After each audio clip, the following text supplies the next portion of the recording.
town for you today. This is Sunday, the, what is it, 2nd, 3rd of March? And it's kind of cold out. It's only about 40 degrees, so there's a cold wind blowing. Right next to Stranger's here, there's a new building being put up by Willard Shields. It's going to have Village Carpets, and I don't know who else in it.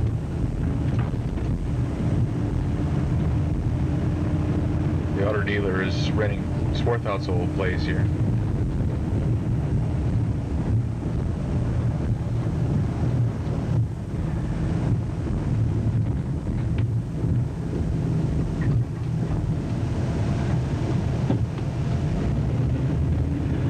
The train depot right here on the west side of the tracks is going to be developed now. And as a matter of fact, Gary Carter from the store is going to be a partner in a tobacco shop that's going in there. Gary will be a sort of a silent partner, and will still be working with us, but they're going to be renovating the face of this building, putting an entranceway sort of halfway in the center there with plantings and a ramp. They'll do away with the taxi cab stands there. And it should be nice. It should be a real nice addition. The city leases that building from the railroad, and then the city is now going to lease that space to Broadacre, or have Broadacre Management, the owners of the square, manage it for them. So that's something. Gary just signed the papers on that just this past week. Okay, we'll start going through the square now. They haven't turned the fountain on. It's still too early.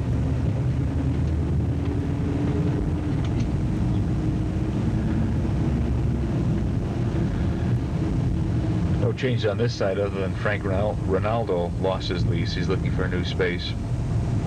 We had the sign painted last fall on our store. Here comes Talbot's.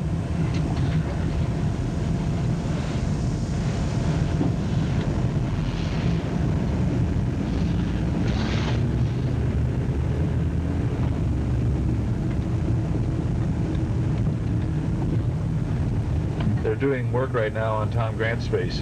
He's moving in with Gordon Lackey. That'll become a B. Dalton bookstore, probably before May.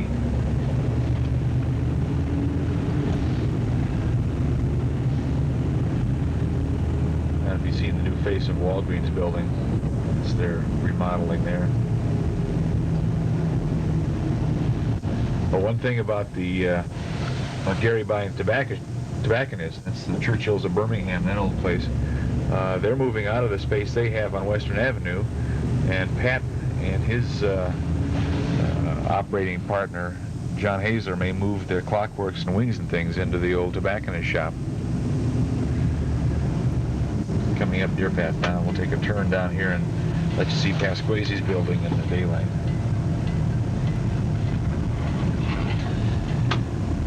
There it is, looking from the bank down. It's a big building. Pasquazi's have the 3rd floor. Gilbert Rayner has the 2nd floor of the building.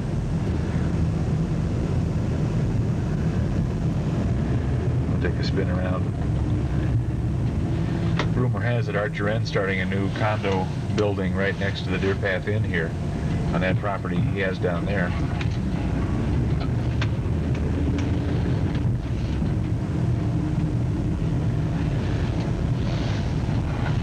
Andersons just moved out of their space this past week.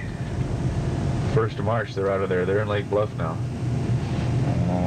Koenig and Stray are going to take over that whole building for themselves. Here's the rear parking entrance to Pasquazi's building. Coming around, there's a city lot next to it.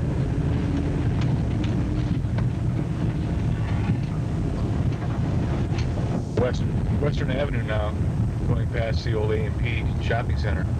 The medical building, big news there, is that Wenben's is buying it, going to be converting it into the funeral home. It'll be happening sometime this summer.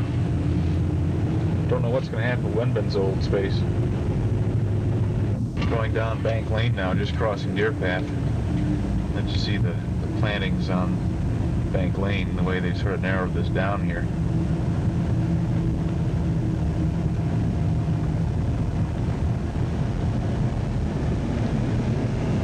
There's looking down Market Square Court, where Water Closet and the Art League have their place down there with those green steps.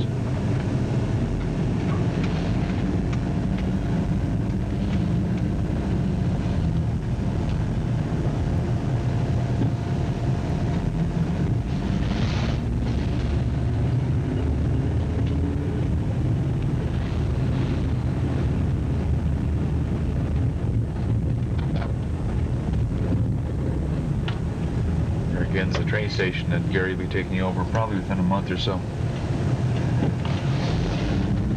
Once that happens, he's buying the tobacconist out.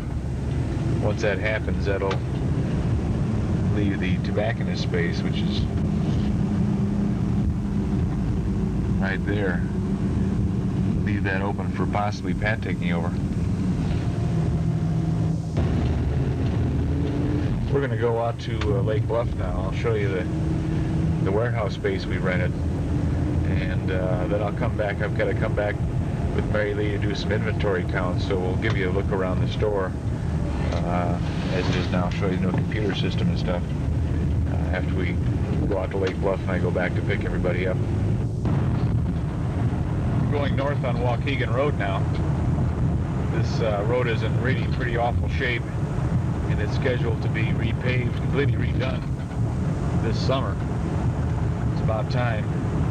Another section of road that really is quite horrible is the Green Bay Road between 176 and the Downey Hospital. That also was scheduled to be redone this summer. So we'll have a lot of road problems around.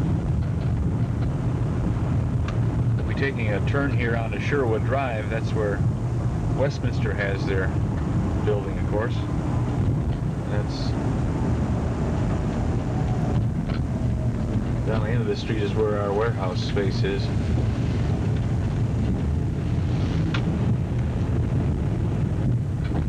A lot of new offices and companies built along here, and there's more going to be coming.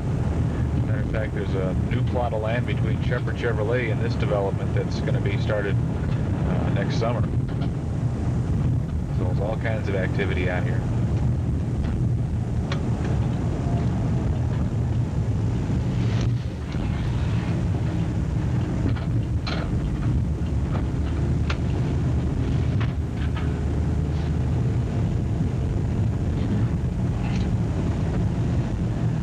Here's our two units, the ones with the orange drapes here.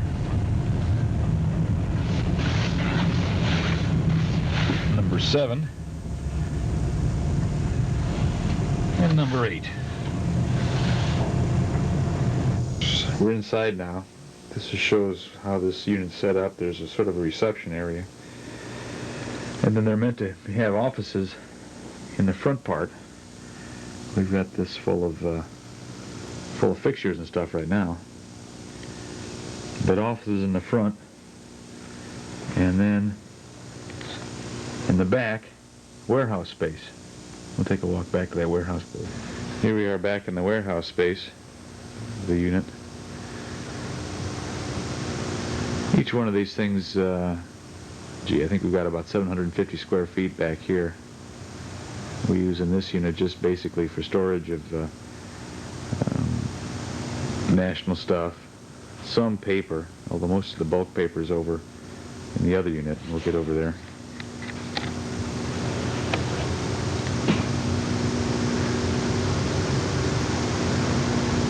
Just make a big pickup of Smead Friday. We've got to break down for the members of the buying group, so we can deliver that to them Monday.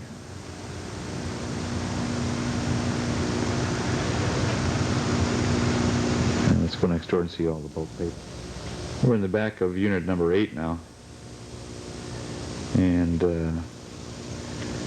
this is the one we keep most of the bulk paper in. Right now there's just about, well, the remnants of a truckload, which still has to be picked up by the other members of our buying group.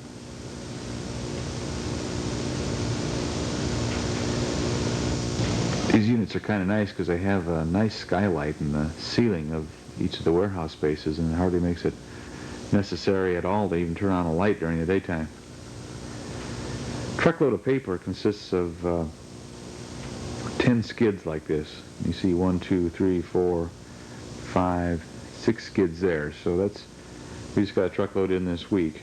This stuff has yet to be picked up by the other members of the buying group. As I say, we sell it to them a skid at a time, and we make 5 cents a ream on the paper, which works out to be 40 reams per, I'm sorry, there's 10 reams per case, and there's 40 reams per, 40 cases per carton, so that's 10 times 5, that's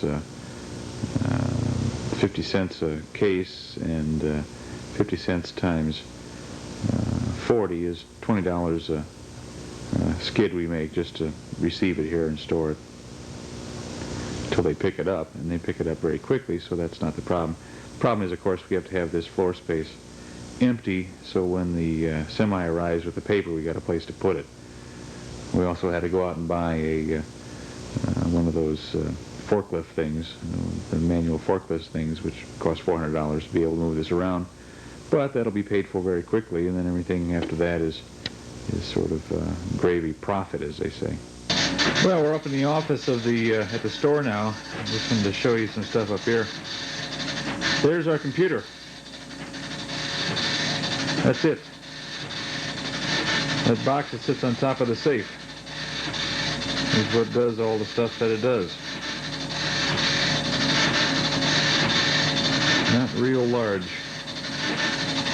That's got 3 cash registers hooked up to it, and then the back office terminal that's up here. Right now, here's the back office terminal.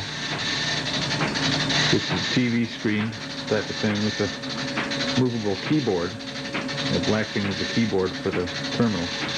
Right now we're printing out all of Saturdays, if I can get this thing to focus on it. All of Saturday's activities.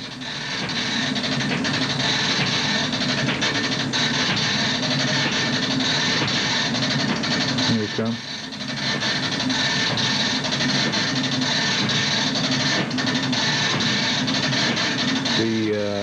Shows the people who charge there. For example, Group 4 had a charge that apparently consisted of 2 items of stuff.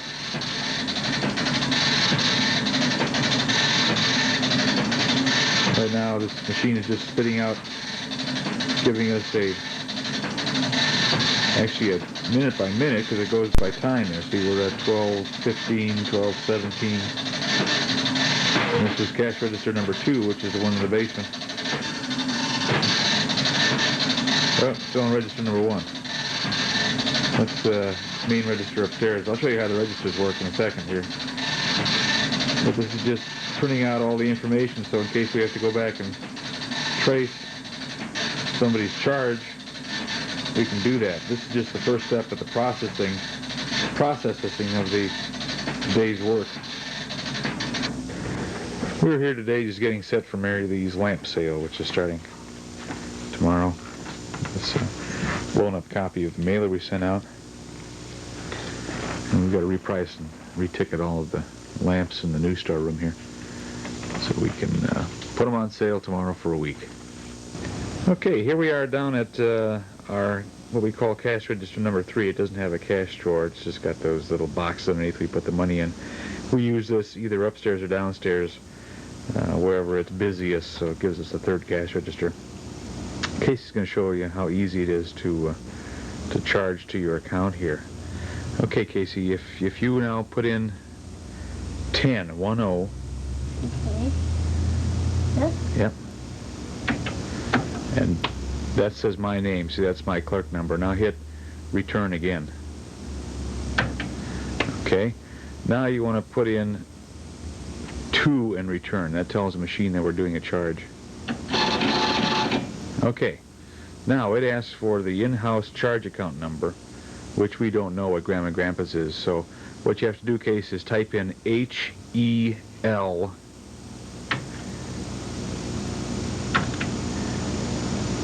and now return. Okay. Now it shows everybody. Let me see if I can get the picture of this. Unfortunately, you're getting all kinds of flickering that isn't really on the screen when you do it. But there's Orvo Helander, if you see, Pine Tree Village, and your account number is over to the left of your name, which is 000126. We only have to put in the 126 part of it. So, Case, if you would now just punch in 126 in return. Return? Yep. It now tells us that this is the charge to Orvo Helander, Pine Tree Village, and that your status of your account is okay. Now we'll go ahead and make up a pretend sale here. Let's do we'll sell some office supplies to Grandpa. So why don't you just put in number 100, Case. Yep. 100. Here? Any place is making a difference. That's fine. Okay. And now return. That says office supplies. Now, if you just return, we assume that anytime you just return on the unit set, that you're just buying one of them. Just return again. Okay. And now the merchandise amount, let's say it's $1. Just put in 100, Case. And return again. Okay. Now, if that's all Grandma and Grandpa wanted, you just return again. Hit return again. You could have a comment in case you wanted to say this is for your bridge club or whatever. If there's not, you just return again. Signs an invoice number. If you have a discount, which some of the accounts do, we would put it in at this point. Now return again, Case. Now it asks us to verify the total amount. We realize at this point that we made a mistake, that the whole thing is a mistake. Casey, if you hit this button right here that says restart, see that red button? Yeah. Hit that. This? Yeah. And return. It's just voiding out the whole thing now. And it'll go back so that you can use it for the next one. That's all there is to it. And we use the same procedures whether it's cash or charge or credit card or whatever. We just tell the computer what we're doing. And all three of these machines are running all at once. There's the receipt. Casey, see that little button on the front of where the receipt is over here? Over here? What? See the little button in the front there? Let's just push that. Yeah. Push a little bit more. Okay, that's the receipt you get. See, and that gets torn off, and then you sign that when it's a charge. Otherwise, you get a copy and we get a copy. That's all there is to the computer. Let's go take a look at the new copy machines we got here, okay? We've gotten 3 new copy machines since last September. We got rid of our Kodak, got rid of our IBM, and we're all Xerox now. They really made us an offer we couldn't refuse. This is the smallest of the 3. It's called the Model 1035. It's a desktop copier. It will amazingly, though, do both enlargements and reductions. The only thing it doesn't do is collate. It will run up to 11 by 17 inch paper through it, though. It's quite a machine. It's pretty slow, but it's great for the kind of copies that most of our customers want, just onesie-twosie things. And the ability to enlarge is one feature we haven't had to offer before. We actually bought that machine. That machine cost us $4,000. Over here is another new machine called the 1055. This one also enlarges and reduces. It also has a collator built in, and it's much faster than the smaller 1035. It, again, is a nice model that people can use very easily just walking up and pushing the buttons. I did the sign on this machine. That's what Mary Lee did with that machine. We just took the original artwork for the flyer. Actually, we took one of the, what is it, 5x8 cards that we sent out and enlarged it twice. And you get, I mean, it's really just amazing how it can enlarge. This is a full 11 by 17 sheet that it goes. Right. Now, here's the big one. There's the 1035. It is super fast. It's got, instead of keys to punch, it's got a regular CRT screen on there that asks you all kinds of questions and walks you through what it wants you to do as far as getting it to run. And it's super smart. What it doesn't do, though, it doesn't enlarge, and it has trouble doing anything other than single sheets of paper. It cannot do a book without a special fitting, which we didn't buy. So anything else like that we do on our regular copies. Even with that, though, we're doing about 70,000 copies a month on the big one. We can do up to 120,000 copies, and it won't cost us any more a month. So we've got a lot of room to grow. It's working out real well. People are very happy with it. The squeamishness at first of not wanting to have your copies get out of your hand and let someone else do the copies for you is sort of gone. And this thing's working out real well. And as you can see, it really looks sort of futuristic. Looks like a spaceship that's just landed, and that gives a good impression. This whole area back here is back by the back door, and we call it our service center. We take orders for rubber stamps and gold stamping and engraving and stuff back here. And then, of course, the copiers are all sort of wrapped around that area so that there's always someone around to give a hand in case there's a question. There's a front-on look at the 1055. Just focusing there. 1055, and then behind it is the 9900, and that shows the service center. Phil has his office or his desk right back in the corner there, so he can pretty well watch and see what's going on. We always have at least 2 people manning this area just to make sure that everybody can get their copies made. Back of the store sort of changed around too. We went to an angle display with computer supplies and ribbons and that kind of thing near to the service center, so those people who need help selecting the right one can get us to help them.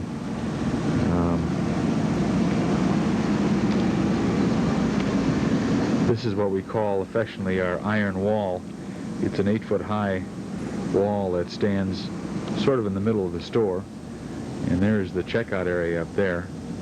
We have all the school supplies and that kind of thing along that wall, and the idea is right now that, of course, we're moving lamps to get them out, but the idea is eventually to have all the gifts in this area along the wall there. And we have a gift area. Let me turn this off and go to that place. Here you can see a little better here. This is actually, this backs onto the cash register station, and this is the place we have a lot of the items that need to have people help them with the goods. A lot of the more expensive items are behind glass here. Just to give you an idea where you are. Again, lamps were moving just to get them on sale. There's the front staircase. Here's what the cash register people see looking down the iron wall. They can see if anybody needs help with those little itsy-bitsy things. Here's a run of that's our #1 register, and they can see right down there. They can also see down to see if there's anybody down at the service area that needs help, although that hasn't been a problem. We're going to be refixturing this, rechanging this around, because this big iron wall just really hasn't worked out well. We're going to cut it back down to normal display height so you can see a little bit beyond. This thing has sort of cut the store in half, and although it's given us a lot more display space, it really didn't do what we wanted it to. So sometime this summer we'll be refixturing this thing. Here's the other side of the iron wall. All the paper goods are here, envelopes and stationery and padded goods, and there again is looking down towards the service area.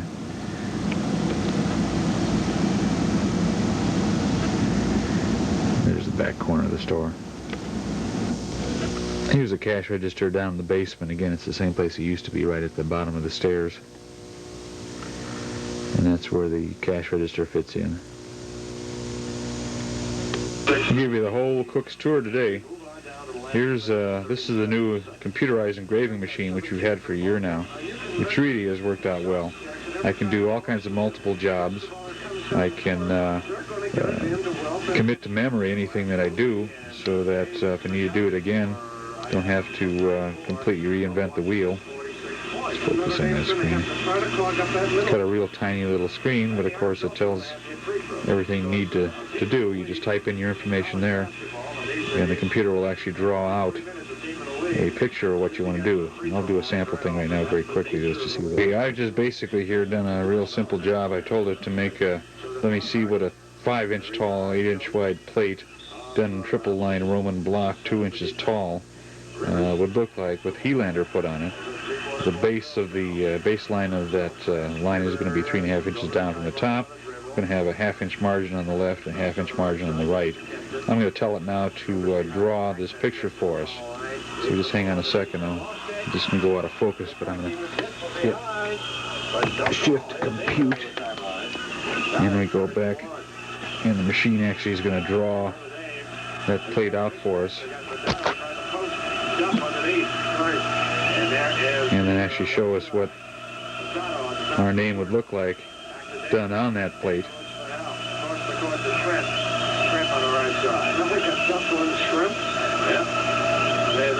Just to make sure that it's the spacing and everything else is the way that we would like to have it done.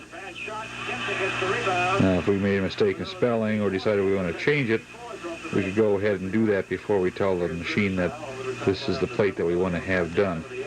We would then, after we told it that this is the plate we want to have done, go ahead and engrave it for us either on plastic or on metal. That's it. That's amazing. This, of course, is part of our contemporary gift card section. This is all going to be changed. We just ordered new fixturing to redo this, and I'll let you see what that looks like. That should be in a couple months or so. We also are getting new fixturing for our gift wrap and the other end of the other side of the contemporary card racks where we put all the seasonal stuff. I'll let you see. Those are really nice new fixtures that Hallmark's come up with, some new ideas. You may see them down there. They have actual spinner racks built into the either these aisle fixtures or into the wall fixtures, and it almost doubles the amount of cards you can show in the same amount of space. So when we get this set up, I'll take some pictures and let you see what it looks like.